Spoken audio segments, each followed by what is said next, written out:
Special Rapporteur David Johnston says that a formal inquiry into foreign interference is not needed, that public hearings should be held as part of his own mandate.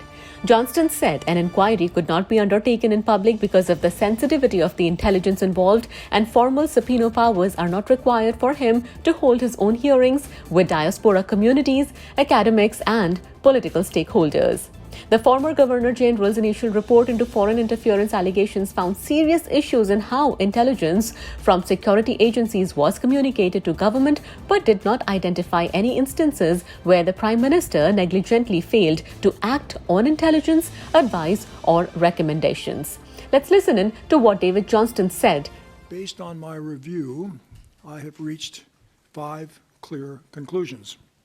First, foreign governments are undoubtedly attempting to influence candidates and voters in Canada.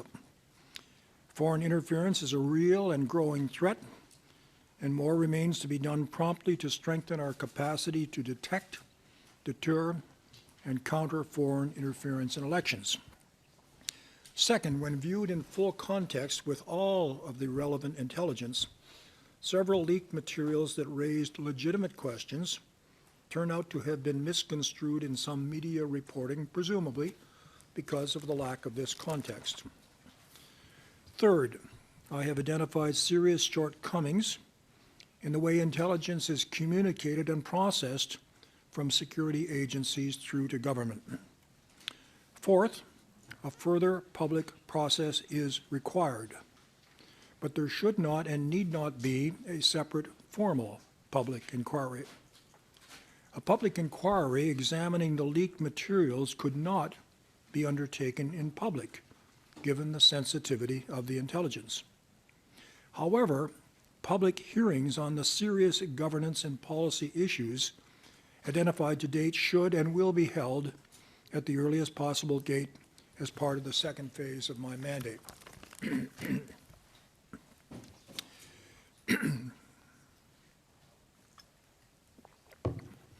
Finally, I recognize this report's conclusions would be met with skepticism by some, especially by those who in good faith have worked to raise legitimate questions around these issues.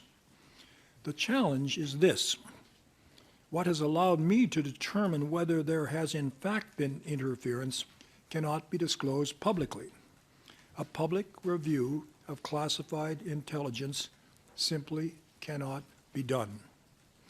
Therefore, fifth, I recommend the Prime Minister invite the 2 oversight committees on national security, NSICOP and INSIRA, to review my conclusions and provide them with all supporting materials, including an annex which contains the classified information.